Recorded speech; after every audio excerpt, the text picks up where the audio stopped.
하나님 말씀 보시겠습니다. 하나님 말씀은 갈라디아서 1장 1절에서 7절 그리고 2장 16절 말씀입니다.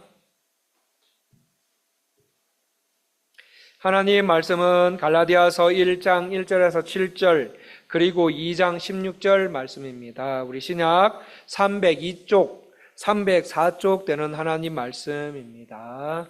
우리 다 찾으셨으면 우리 다 일어나셔서 거룩하신 하나님 아버지의 말씀을 받들어 봉독하시겠습니다. 먼저 갈라디아서 1장 1절에서 7절 말씀을 교독하시겠습니다. 1절입니다. 사람들에게서 난 것도 아니요 사람으로 말미암은 것도 아니요 오직 예수 그리스도와 그를 죽은 자 가운데서 살리신 하나님 아버지로 말미암아 사도된 바울은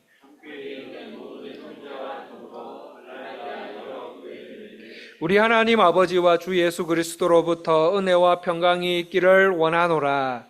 그리스도께서 하나님 곧 우리 아버지의 뜻을 따라 이 악한 세대에서 우리를 거두시려고 우리들을 거듭나게 하여 자기 몸을 주셨으니 영광이 그에게 세세토록 있을지어다. 아멘.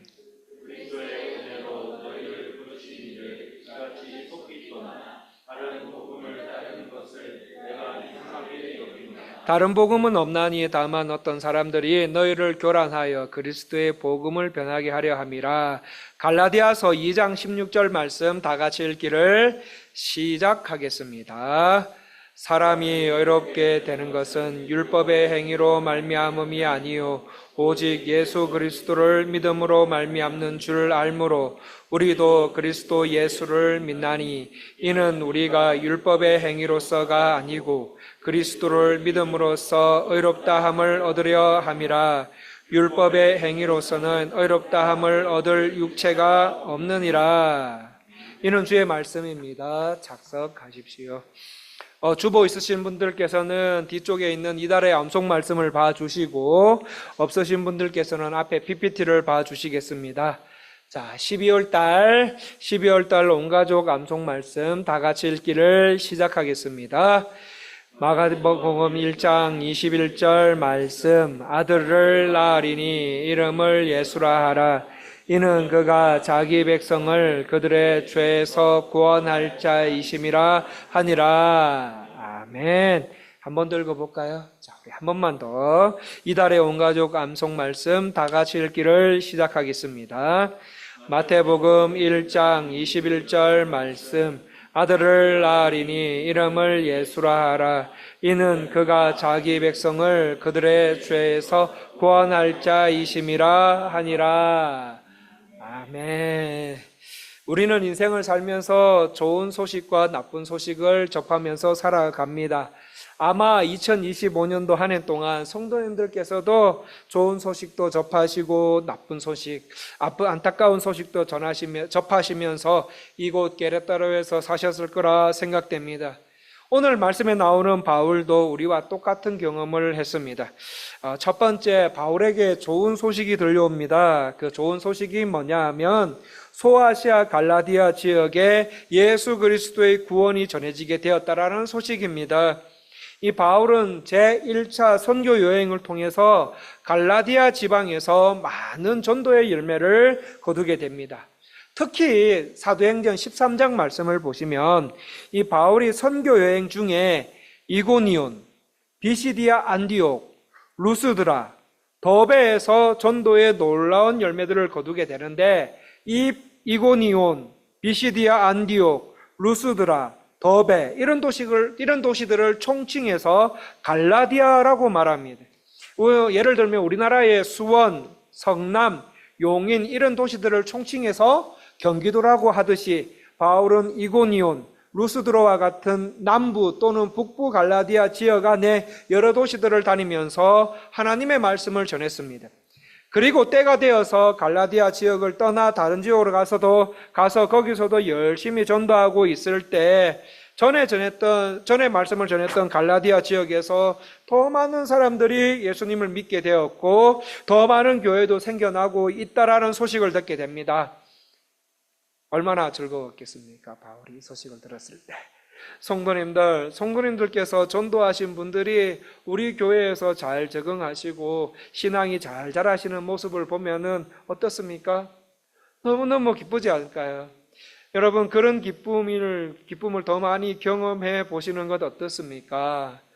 나 같은 죄인을 의롭다 하신 하나님께 전도의 열매가 있도록 사용해 주시니 얼마나 감사하나 하면서 모든 영광을 하나님께 드리며 기뻐하실 것 같습니다. 바울도 마찬가지였습니다. 바울도 지난 갈라디아 지역에서 전도하며 세운 교회들이 흥왕하고 있다는 소식을 들었을 때 말로 할 수 없이 기뻤습니다. 기뻤는데 그 기쁨이 오래 가야 되는데 그렇지 않고 곧 나쁜 소식이 들려옵니다. 나쁜 소식이 어떤 소식인가 하면 하나님의 말씀을 받아들인 갈라디아 지역 사람들이 얼마 지나지 않아 이 복음에서, 그들이 받아들였던 복음에서 아주 빠르게 떠나고 있다는 소식이었습니다.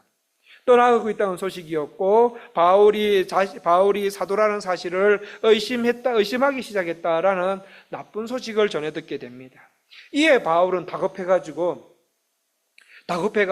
앞도 뒤도 돌아보지 않고 갈라디아서라는 서신을 써서 그들에게 보내게 됩니다. 자, 오늘 주일 예배는 갈라디아 지역에 선포된 하나님의 말씀이 어떤 것인지 3가지 정도로 알고 우리 신앙생활에 접목하시는 한 시간 되셨으면 합니다. 자, 갈라디아 지역에 선포된 하나님의 말씀이 무엇입니까? 첫 번째, 사람은 예수님의 은혜로만 구원을 받고 구원받은 주의 성도들은 그 은혜 안에 머물며 살아야 한다입니다. 이 구원은 예수 그리스도의 은혜로만 받을 수 있습니다. 맞습니까? 맞습니다. 구원은 예수 그리스도의 은혜로만 받을 수 있고 은혜로 구원받고 난 후에 우리의 삶이 중요해요.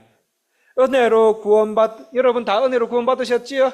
자, 그러면 그 다음이 중요해요. 이것도 제일 중요하지만 은혜로 구원받고 난 후에 우리의 삶은 어떠해야 되는가? 세상 방식, 세상 가치관에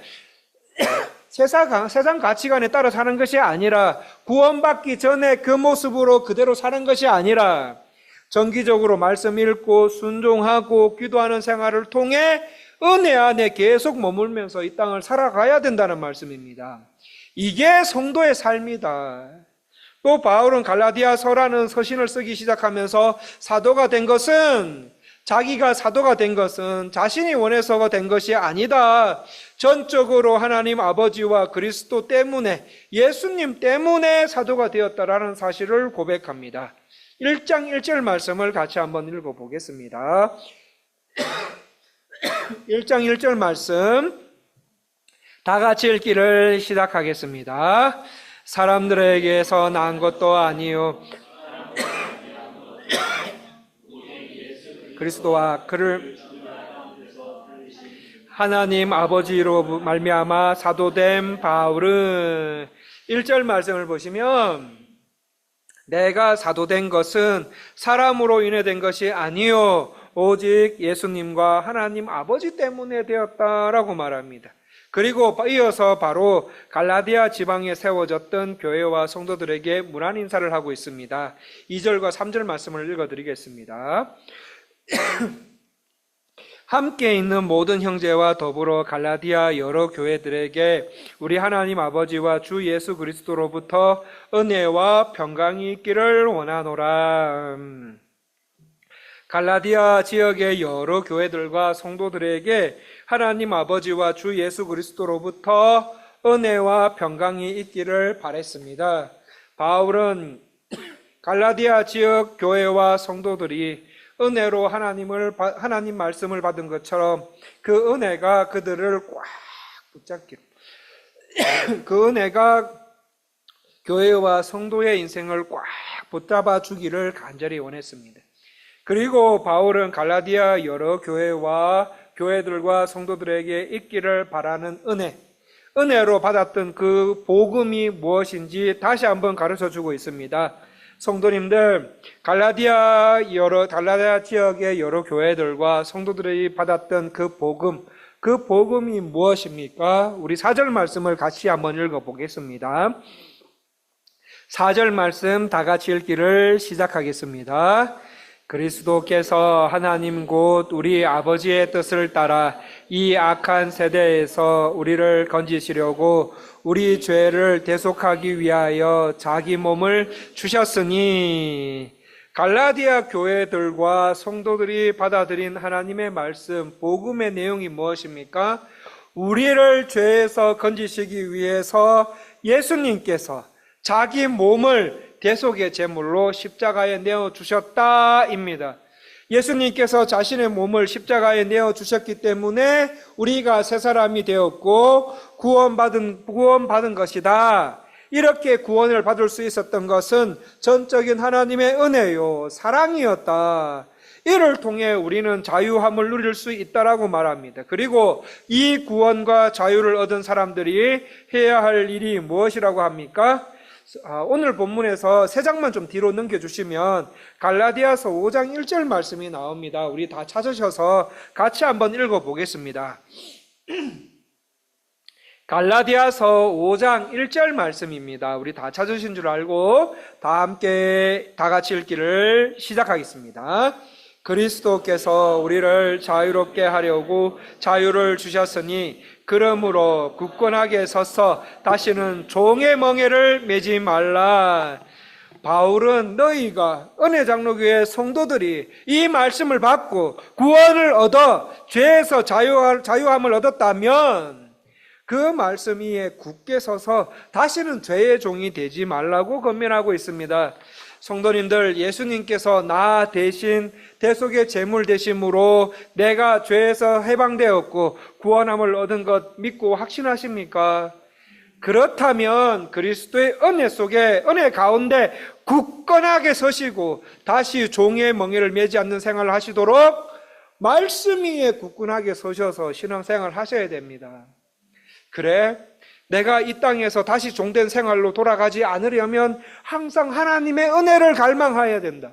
그리고 하나님 말씀 위에 굳게 서야 되는구나. 그렇다면 2026년 한 해 더 하나님 말씀을 읽고 암송하고 순종해야 되겠네? 라는 확신이, 결심이 서시는 성도님들이 우리 가운데 더 많이 일어나셨으면 좋겠습니다. 그런데 바울에게 이런 좋은 소식이 있는 반면에 또 바울에게 나쁜 소식이 들리기 시작합니다. 그 나쁜 소식이 뭐냐면 하나님의 말씀을 들은 갈라디아 교회들과 사람들이 복음을 떠나는데 복음을 떠나서 다시 종의 자리로 돌아가고 있다는 소식입니다. 그것도 마치 전쟁을 두려워한 군인들이 대열을 이탈하여서 막 아주 빠르게 탈령하듯이 아주 빨리 복음을 떠나고 있다는 소식입니다. 이 바울이 갈라디아 지역에 와서 하나님 말씀을 전하고 그리고 때가 되어서 다른 지역으로 떠나자 그 거짓 교사들과 율법주의자들이 전에 바울이 전했던 지역으로 다시 들어옵니다. 들어와서 바울이 전한 복음은 완전한 복음이 아니야. 정말 구원을 받으려면 예수만 믿을 것이 아니라 율법도 함께 지켜야 한다라고 가르칩니다. 이 율법이 요구하는 계명들을 준수해야 하나님 백성이 된다라고 하면서 믿음으로 그리고 은혜로 구원을 받음으로부터 오는 그 참된 구원과 그 참된 기쁨을 잃어버리게 하고 있었습니다. 성도님들, 율법은 하나님의 백성으로서 살아야 할 삶이 무엇이고 무엇을 추구하며 살아야 하는지를 가르쳐 주는 것이므로 아주 중요합니다. 그러나 여러분, 율법을 잘 보시면 율법은 그렇게 중요해요. 그런데 율법이 구원을 얻는 조건은 되지 않는다는 겁니다. 할례를 예를 한번 들어보겠습니다. 유대인들이 하나님의 백성 되기 위해서는 반드시 통과해야 할 의례가 있었는데 그게 바로 할례였습니다. 할례를 받아야만 유대인 남자들뿐만 아니라 유대인 남자들과 결혼한 여자들 그리고 그 사이에서 낳은 자녀들까지도 다 하나님의 백성으로 간주되었습니다. 자, 그렇다면 율법을 따라서 할례를 받아야 하나님 백성 되는 것이라면 그러면 예수님은 왜 십자가에 돌아가셨습니까? 또 율법이 요구하는 여러 계명들을 지켜야 하나님의 백성이 된다. 이 율법주의자들의 말씀을 받아들인 갈라디아 지역 사람들은 어떻게 됩니까? 다시 율법이 주는 두려움으로 사로잡히게 됩니다. 하나님께서 하라 하시는 건 내가 못했는데, 하나님께서 나에게, 그러면은 내가 하나님께서 나에게 벌을 내리시는 거는 벌이 내리실지도 몰라. 겁난다. 하나님 안 계시는 곳으로 피하고 싶다. 이런 쪽으로 계속 생각을 하다 보니 구원의 기쁨과 확신을 잃어버리게 됩니다. 그래서 바울은 이런 율법주의자들이 주장하는 것은 거짓이다, 다른 복음이다 하면서 이런 율법주의자들의 가르침이 왜 잘못되었는지 바울 자신의 신앙생활의 한 단면을 보여줌을 통해서 설명하고 있습니다. 갈라디아서 2장 3절과 4절 말씀을 읽어드리겠습니다. 그러나 나와 함께 있는 헬라인 디도까지도 억지로 할례를 받게 하지 아니하였으니 이는 가만히 들어온 거짓 형제들 때문이라. 그들이 가만히 들어온 것은 그리스도 예수 안에서 우리가 가진 자유를 엿보고 우리를 종으로 삼고자 함이로되. 예수님의 십자가와 부활, 성령님만 믿어서 되긴 되나? 구약 성경을 봐봐라. 오래전부터 하나님의 백성이 되기 위해서는 반드시 할례라는 과정도 거쳐야만 한다라고 율법주의자들이 가르칩니다. 이에 바로 바울은 아니다. 율법주의자들 너네들 그렇게 가르칠 줄 알고 내가 제자 가운데 디도가 있다. 디도에 대해서 디도를 통해서 설명해 줄게.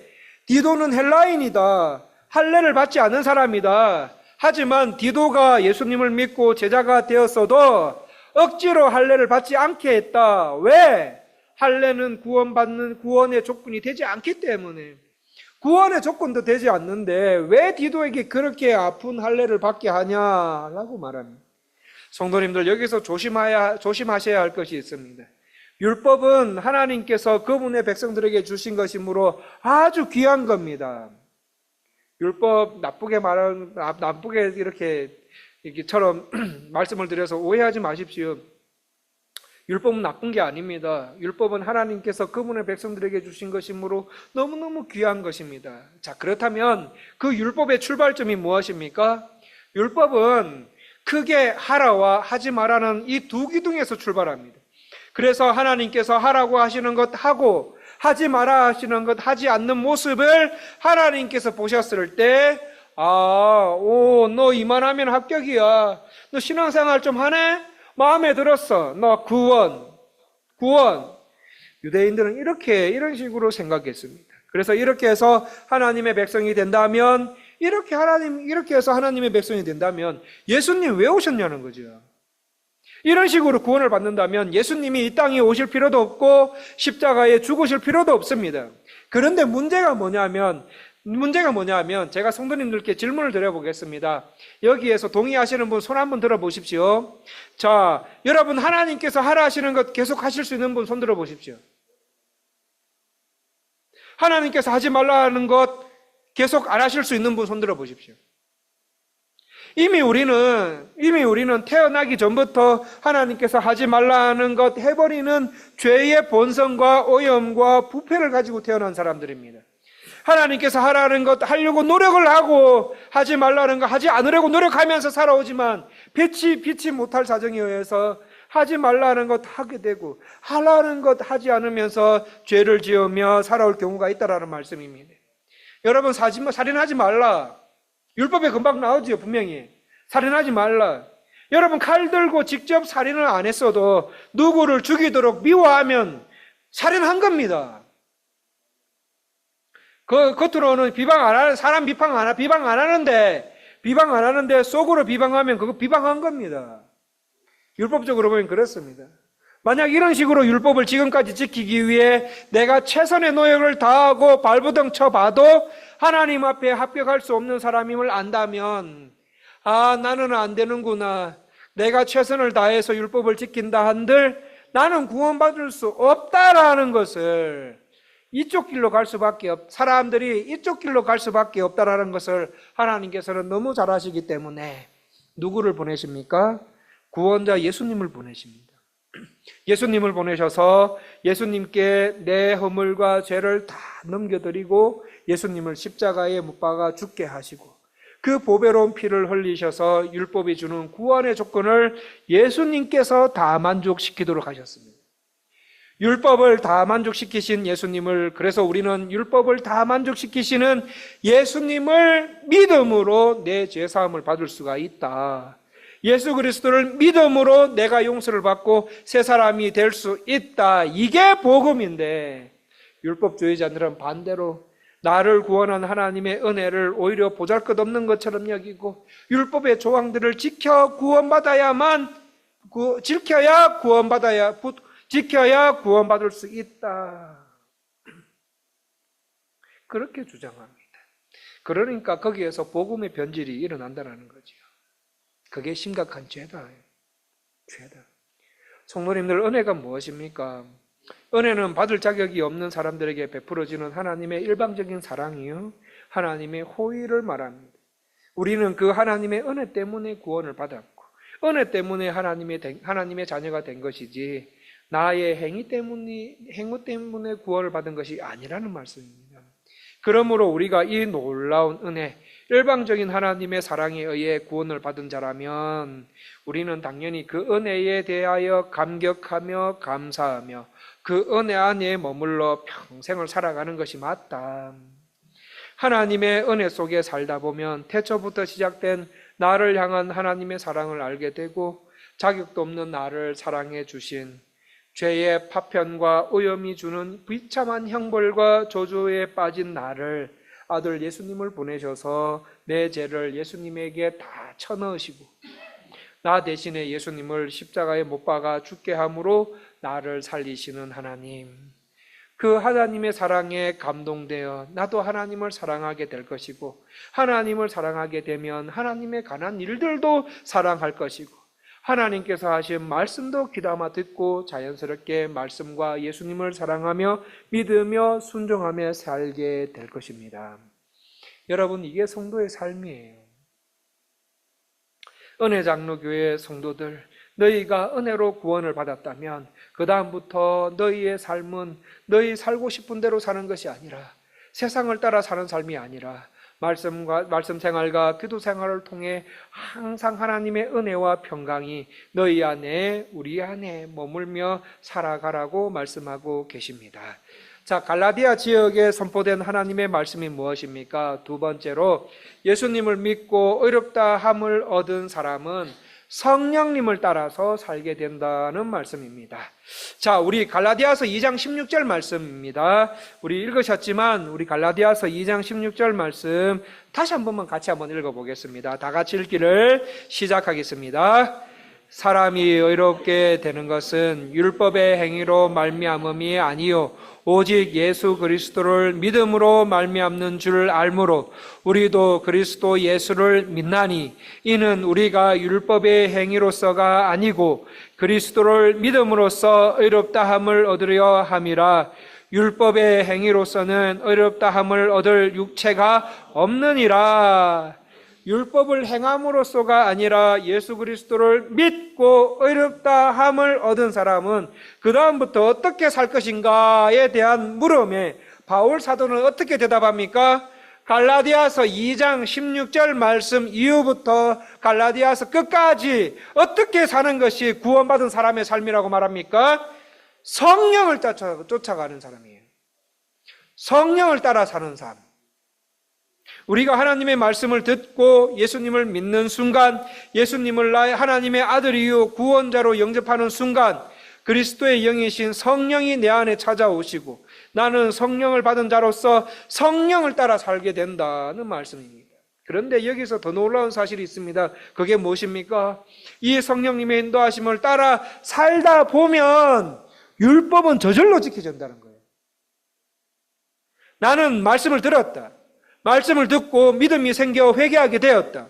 예수님을 믿었다. 그랬더니 하나님의 거룩한 영이 내 안에 거하시게 되었고, 하나님의 말씀과 함께 역사하시는 성령님은 내 일생을 인도하시는 삶의 동기와 힘이 되셨다. 성도님들, 예수 그리스도를 영접한 순간 그리스도의 영이신 성령이 내 안에 거하신 것을 믿으십니까? 내 속에 들어오신 성령님은 가만히 계시지 않고 나를 감동하시고 나를 인도하시는 분임을 고백할 수 있습니까? 그렇다면 성도님들은 성령님을 따라 살아가실 수가 있습니다. 오늘 말씀 들으시면서 성령님의 인도하심을 받는 것이 중요하구나. 말씀이 그렇게 중요하구나. 그렇다면 그동안의 바쁜 삶에 중단된 말씀 묵상의 시간, 기도 시간을 다시 살려야 되겠다. 그래서 신앙을 다시 회복해야 되겠다라는 마음이 드시다면 정말 하나님 앞에 감사드릴 것 같아요. 말씀과 기도를 통해 성령님을 따라 사셔야 됩니다. 성령님의 인도하심을 받으셔야 됩니다. 성령 충만함으로 성령님의 인도하심을 받으며 살아가는 분들은 속사람이 강해지고 혼란 많은 이 세상 속에서 평안과 은혜 가운데 살아가게 되고 자기 힘이 아니라 하나님의 능력으로 살아가게 됩니다. 이렇게 성령님을 따라 하루 이틀 살아가는 우리의 삶의 결과가 무엇입니까? 성령의 열매들을 맺으며 살아가게 된다는 겁니다. 자, 성령의 열매가 무엇입니까? 갈라디아서 5장 22절 23절 말씀을 다 같이 한번 읽어보겠습니다. 갈라디아서 5장 22절 23절 말씀을 암송하셨지 않습니까? 암송 가능하신 분은 하시고 우리 다 같이 갈라디아서 5장 22절 23절 말씀 읽기를 시작하겠습니다. 오직 성령의 열매는 사랑과 희락과 화평과 오래 참음과 자비와 양선과 충성과 온유와 절제니 이 같은 것을 금지할 법이 없느니라. 내가 성령을 쫓는 사람인가? 성령님의 인도하심을 받는 사람인가? 내가 정말 성령의 사람인 것을 무엇으로 증명할 수 있습니까? 믿음으로요? 열매로요. 열매로 알 수 있습니다. 사랑과 희락과 화평과 오래 참음과 자비와 양선과 충성과 온유와 절제가 내 안에 하나하나 안착이 되어서 그것이 인격으로 나오는 사람을 성령의 사람이라고 불러요. 성령의 사람, 말씀을 읽는 사람이라고 말씀드릴 수 있습니다. 그러므로 성령의 9가지 열매가 인격이 되도록, 우리 인격이 되도록 성령님과 말씀을 듣고 읽고 순종하셨으면 좋겠습니다. 사랑부터 절제, 이런 덕목을 모두 갖춘 대표적인 모델이 계십니다. 누구십니까? 예수님이세요. 예수님. 그래서 성령 충만하면 누구를 닮습니까? 예수님을 닮을 수가 있습니다. 하나님 말씀을 읽고 암송한 말씀을 가지고 기도하고 순종하는 삶 속에 예수님을 닮는 삶이 내 삶 전체를 지배한다면 여러분, 이것보다 더 좋은 것이 어디 있겠습니까? 물론 이런 삶 속에 이런 삶이 한순간에 이루어지지 않습니다. 저와 여러분의 몸에는 이런 삶이 한순간에 이루어지지 않습니다. 어떤 분에게는 비교적 짧은 시간에 이루어질 수 있고 또 어떤 분에게는 평생이라는 시간을 통해서 이루어질 수 있습니다. 여러분, 성령님이 원하시는 삶이 얼만큼 만들어지냐라는 결과는 사람에 따라서 다양하게 나타날 수 있는데 여러분, 이것을 뭐라고 말하는가 하면 성화의 과정이라고 해요. 성화의 과정이라고 부르는데 이 성화의 과정을 한마디로 표현하면 공사 중입니다. 공사 중. 우리가 예수님을 믿는 순간 하나님은 나를 어렵다고 하셨다. 그리고 내 안에 성령님을 보내주셨다. 그 성령님은 내 안에서 내가 예수님을 닮아가도록 역사를 시작하셨다. 그리고 어느 날 마침내 나는 성령님의 도우심으로 주님 앞에 완성된 존재로 서게 된다. 그러나 우리가 주님 앞에 완성된 존재로 서기까지 이 땅에서 우리가 살아가는 모든 인생을 한마디로 표현하면 공사 중. 성도님들, 공사장 주변이나 공사 중이라는 편말이 붙어 있는 곳을 지나가 보신 적이 있으십니까? 어떻습니까? 불편합니다. 신발에 흙도 묻고 먼지도 마셔야 하고 자칫 잘못하면 땅에 버려진 못에 찔려가지고 막 아파하고 괴로워하고 눈물을 흘려야 하는 위험도 있습니다. 잘 정리되지 않는 땅을 지나가니까 불편하기 짝이 없어요. 무엇 때문입니까? 공사 중이기 때문에. 그래서 우리는 공사가 완전히 끝날 때까지 기다릴 수밖에 없습니다. 그와 같이 구원받은 우리의 인생도 한마디로 표현하면 공사 중입니다. 성령님은 내 안에 있는 죄의 파편을 제거해 나가시고 그 제거된 자리에 말씀을 채워 넣어서 말씀이 인격이 되는 작업을 평생 동안 여러분 속에서 하고 계십니다. 여러분, 그래서 이 작업이 완성되기 전까지 성도님들은 불편하십니다. 어떤 경우는 한 이불을 덮고 자는 남편에게 불편을 느낍니다. 아내에게 불편을 느낍니다. 그리고 나를 만나는 사람들에게, 교회 안에서 사람들끼리, 회사에서, 사업체에서 상처를 주고 상처를 받고 살아갑니다. 왜입니까? 피차 우리는 공사 중이기 때문에. 설교 준비하면서 책을 읽다가 인상적인 이야기가 있어서 말씀을 드립니다. 한때 세계적인 전도자 빌레그람 목사님, 요즘에는 빌레그람 목사님보다 장남 플랭클린 그레이엄 목사님이 더 열심히 활동하고 있는 것 같습니다. 빌레그람 목사님의 아내분이 루스 그레암 사모님이십니다. 그런데 이 사모님 묘비 윗부분에 한자로 오를 의자가 새겨져 있다고 합니다. 제가 책을 읽는데 미국 분이잖아요. 미국 분이고 한자 문화권이 아닌데 그 사모님 묘비 위에 보는 뭐가 있는가 하면 오를 의자라는 한자가 새겨져 있다고 합니다. 그분 묘지에 왜 한자를 새겨 놓았을까 해서 계속 이래 책을 읽는데 오를 의자를, 성도님들, 오를 의자는 어떤 글자로 이루어지고 있습니까? 이렇게 오를 의자는 어떻게 이루어지고 있습니까? 밑에 뭐가 있습니까? 나아자가 있고요. 나아자입니다. 나아자. 그 다음에 위에는 동물 중에 양이 있죠. 양양자입니다. 오를 의자는 뭐냐면 위에 양양자가 있고 밑에 나자가 결합된 단어가 오를 의자입니다. 위에는 양이 있고요. 밑에는 나로 이루어진 이 한자를 본 루스 그레엄 사모님이 이 한자를 재해석하기를, 맞아, 나는 하나님 앞에 설 수 없는 존재야. 하지만 나는 내 위에 속죄양 어린 양 예수 그리스도에 나는 하나님께 의롭다 함을 받았어. 내가 가진 의로는 하나님 앞에 설 수 없지만 어린 양 되시는 예수님 때문에, 내 위에 계시는 예수님 때문에, 어린 양 되시는 예수님 때문에 내가 의롭다 함을 얻었고 하나님의 자녀가 되었다라는 의미를 받아들여서 의자를 굉장히 좋아했다고 합니다. 그리고 루스 그레암 그 사모님 묘비 밑에는 이런 글자가 적혀져 있다고 합니다. 공사 끝 당신의 인내에 감사드립니다. 루스 그레암 사모님이 살아계실 때 어느 날 사모님께서 사시는 동네에 남편과 같이 차 타고 운전하는 중에 한 공사 구간을 지나게 되었다고 합니다. 그곳을 지나면서 공사 중 불편을 끼쳐드려 죄송합니다라고 쓰여진 공사 표지판을 보게 됩니다. 그리고 몇 달이 지난 어느 날 그곳을 똑같이 지나가는데 공사가 다 끝나고 말끔히 정리가 된 상태에서 새로운 표지판이 붙어 있는 것을 보게 됩니다. 그 표지판 안에는 공사 끝 인내해 주셔서 감사합니다. 이렇게 쓰여진 표지판을 보더니 루스 그레엄 사모님이 남편에게, 여보, 나 저 글자 너무너무 좋네요. 내가 당신보다 먼저 죽으면 저 글자를 묘비에 써주세요 하고 해서 묘비에 이런 글자를 넣었다고 합니다. 공사 끝 참아주셔서 감사합니다. 성도님들, 우리의 인생은 아직도 공사 중입니다.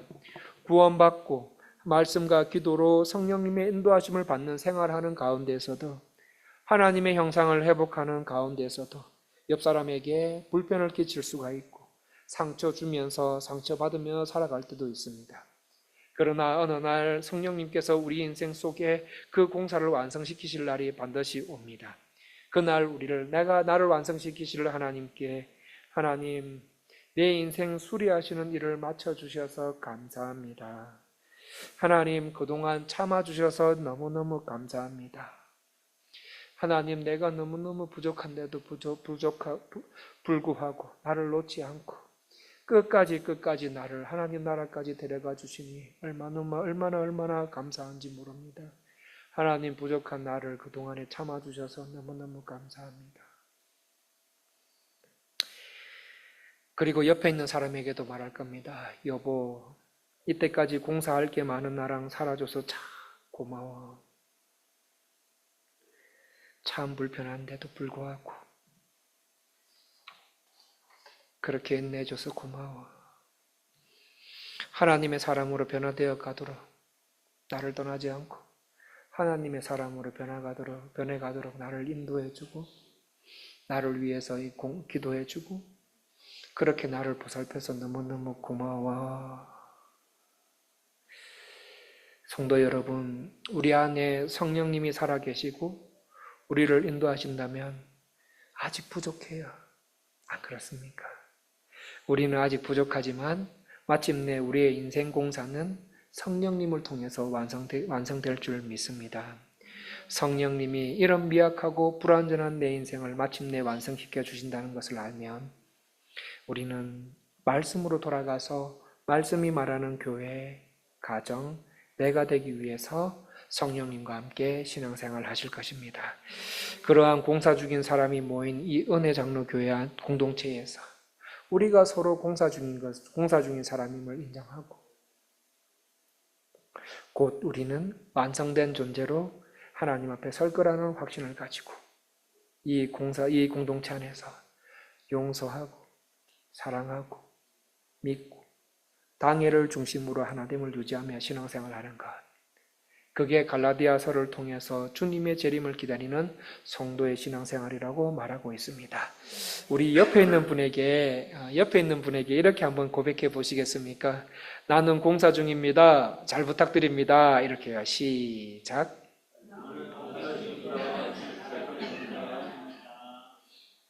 맞습니다. 나는 공사 중입니다. 잘 부탁드립니다. 그런데 그 수준에서 멈추는 것이 아니라 성령께서 우리 안에 역사하셔서 우리가 주님 앞에 설 때에 완성된 존재로 서게 될 줄 믿습니다. 우리 말씀을 마무리하겠습니다. 갈라디아 지역 교회들과 성도들을 향해서 선포하신 하나님의 말씀이 무엇입니까? 우리를 죄에서 건지시기 위해 예수님 자신의 몸을 대속의 제물로 십자가에 내어주셨다입니다. 예수님께서 자신의 몸을 십자가에 내어주셨기 때문에 우리가 새 사람이 되었고 구원을 받은 것이다.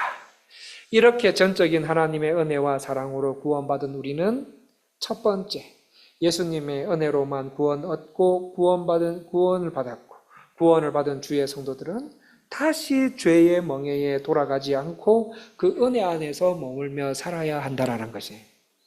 두 번째는 예수님을 믿고 의롭다함을 얻은 사람은 성령님을 따라 성령님의 열매를 맺으며 살아간다입니다.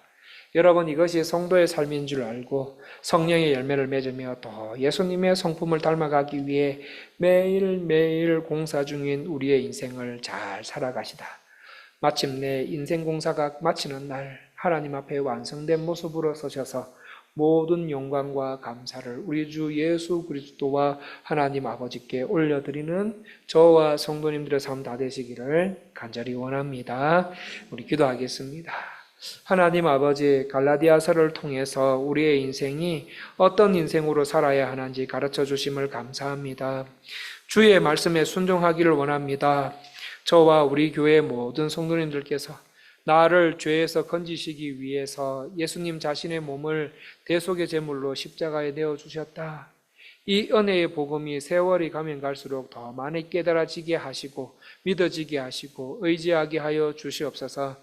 그래서 항상 은혜 안에 머물며 성령님의 인도 안에 살게 하시고 우리의 인생이 성령님의 인도하심 속에 점점 성령의 열매를 맺으며 살아가게 하시고 예수님을 닮아가는 성화의 과정을 잘 밟으며 살아 주 앞에서 완성된 모습으로 설 수 있도록 은혜를 베풀어 주시옵소서. 그렇게 하실 주님을 찬양하며 예수님 이름으로 기도합니다.